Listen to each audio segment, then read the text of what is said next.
문재인 정부의 계속되는 경제정책 실패 때문에 국민들은 지쳐 있었고 80%에 이르렀던 문재인 정부의 지지율은 결국 40%대까지 급락하고야 맙니다. 그동안 대국민 대북 사기 평화쇼로 지지율 거품을 만들어냈던 문재인 정부답게 핫단에 빠진 대한민국 경제는 안중에도 없는지 그저 북한만 바라보고 그저 빨갱이 독재자 배정은만 바라보며 또다시 대국민 위장 평화쇼로 어떻게든 지지율 올릴 궁리만 합니다. 설상가상 악재는 원래 한꺼번에 온다는 한간의 말처럼 문재인 정부는 2연속 악재를 맞이하게 됩니다. 2018년 12월 김태훈 전 청와대 특단 반원이자 검찰 수사관의 폭로로 시작된 문재인 정부의 민간인 사찰과 환경부 블랙리스트 사건의 1연타, 그리고 2018년 12월 29일 어느 한 유튜브 동영상과 2018년 12월 30일 고려대 커뮤니티 사이트에 올라온 글, 그리고 또 다른 유튜브 동영상 2연타. 김태우 수사관의 1연타 폭로도 민간인 사찰은 대통령 탄핵감이라던 문재인 자신이 한 말처럼 너무나 아픈 펀치지만 끝내기 2연타는 감히 타이슨의 핵펀치급이라고 할 수 있을 정도로 아주 강력했고 문재양 일당이 얼마나 교묘하고 악랄한지 다시 한번 알게 해줬기 때문에 더욱 충격적이었던 것입니다. 이 2연타 핵펀치 폭로의 주인공은 바로 신재민 전 기재부 사무관입니다. 그의 폭로는 어느 호빠 출신의 내부 고발보다도 더 신뢰가 있을 수밖에 없는 것이 명문 중의 명문인 고려대 출신에다가 4년이나 어렵게 공부해서 행정고시 합격하였고 엘리트 중에 엘리트들만 들어갈 수 있다는 기재부에서 일했다는 점입니다. 게다가 그의 목소리는 아주 부드러웠고 정직했으며 모든 사람이 들어도 편안한 목소리였고 동기, 의도, 증거, 그 모든 것이 진실이었다는 것입니다. 신재민 전 사무관이 제기한 첫 번째 의혹인 KTNG 인사 개입. KTNG는 한국담배인삼공사라는 이름으로도 잘 알려진 유명한 공기업이었지만 국가행정기관에서 공기업을 거쳐 2002년 12월에 완전히 민영화된 엄연한 17년차 민간기업입니다. 신재민 전 사무관이 유튜브에서 말한 대로 청와대가 지시한 기재부 문건은 신재민 전 사무관이 직접 문재양 따까리들한테 장악당한 문배충에 제보하였고 3월에 제보한 문건이 무려 2달이나 걸려서 5월에 보도되었습니다. 역시 문배충은 문배충 편이었네요. 어찌되었든 MBC는 그 문건을 늦게나마 보도하였고 문재양 일당에게 장악당한 MBC조차도 문건에 쓰여진 대로 실행되었다며 이 의혹이 불거지기 무려 7개월 전에 신재민 전 사무관의 폭로가 진실이라는 걸 인증해 주었습니다. 여기서 잊지 말아야 할 사실은 이미 민간기업 인사 개입으로 박근혜 전 대통령은 유죄를 받았다는 것입니다. 이제는 법에서도 내로남불하려나? 두 번째 의혹인 청와대의 서울신문 사장 교체 개입 또한 이미 3월과 5월에 청와대 개입 의혹이 불거져 나왔으며 서울신문의 주주 구성을 보면 청와대 지시를 받는 기재부가 일대 대주주이기 때문에 당연히 현 정부 주인인 문재인의 입김이 들어가지 않을 수 없다는 건 삼척동자도 쉽게 알 수 있는 사실입니다. 폭로 이전, 이후에도 당연하다는 듯이 문재인 청와대는 한결같이 사실이 아니다 라며 부인하고 뻔뻔하게 국민들을 속이고 기만하며 입만 열면 거짓말하고 있지만 서울신문 사장 교체 개입건은 고광원 현 서울신문 사장의 발언과 경력을 본다면 문재인의 뜻대로 아주 잘 되었다는 걸 쉽게 추측할 수 있습니다.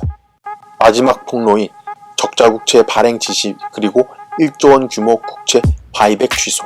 복잡한 통계 수치와 경제 용어들이 난무해 정치나 경제에 큰 관심이 없는 국민들은 저게 무슨 소리야 하며 어렵고 머리 아파서 그냥 흘려들을 수도 있지만 이 국채 관련 사건이야말로 문재양을 탄핵, 구속시킬 수 있는 아주 중대한 사안으로 문재양 정부판 국정농단이자 경제농단이고 통계 조작이자 통계농단입니다.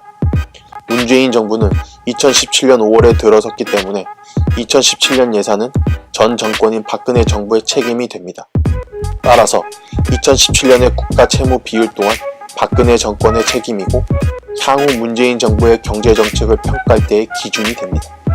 2017년은 정권 교체기이기도 하고 이때의 채무 비율을 많이 올려놓아야 박근혜 정부와 비교해서 문재인 정부가 정무적인 부담이 없기 때문에 억지로 국채를 발행하려 했다는 것이 핵심입니다. 말이 좋아 정무적인 이유라는 거지 결국 문재인의 지지율이라든지 정치적 이익이라든지 문재인 자신의 유형 혹은 무형의 사적 이익을 얻기 위해 국가 재정을 농단하면서 의도적으로 통계를 조작하려 한 사건입니다. 좀 더 자세히 살펴보면 2017년에 초과 세수가 20조 이상 거쳤기 때문에 억지로 수천억 원의 이자를 발생시키는 적자성 국채를 발행할 필요가 없었는데도 문화대는 박근혜 정부와의 상대적 비교를 통한 정치적 이득을 얻기 위해 국가 채무 비율 39.4% 이상이라는 구체적인 숫자를 제시하면서 담당 실무자들을 압박하고 내지 말아야 할 빚을 내도록 계속 강요하고 지시하여 통계를 조작하려 했다는 것입니다. 신재민 전 사무관이 문재인 재정농단 사건의 내부 고발자가 될 수밖에 없었던 건 수십조 원의 혈세를 관리하는 이 문제의 직접적인 담당 사무관이었기 때문에 어찌 보면 당연한 일이었습니다. 게다가 1조 원 규모의 국채 바이백 계획은 2017년 10월 말에 이미 계획을 잡고 2017년 11월 15일에 바이백한다고 공고를 한 상태였지만 문재인 정부가 계획을 실행하기 불과 하루 전에 아무런 합리적 이유 없이 무작정 취소해버립니다.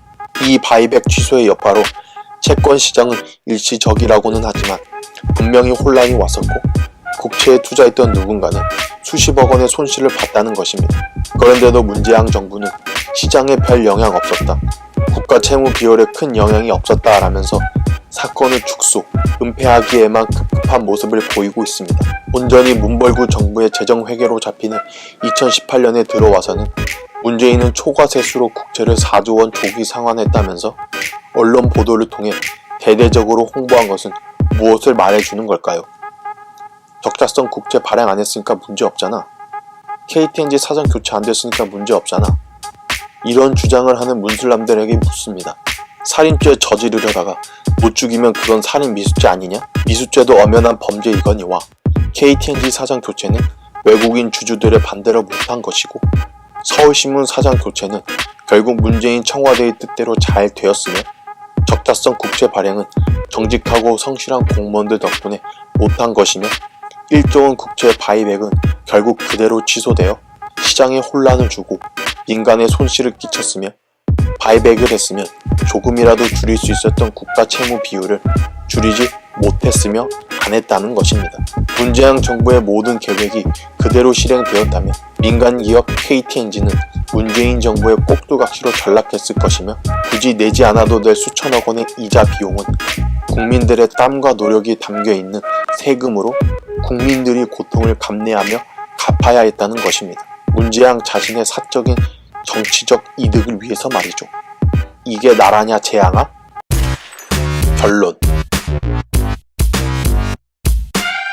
KTNG 인사 개입은 문화대 지시 그대로 실행되었으며 외국인 주주들의 반대로 실패한 것뿐이다.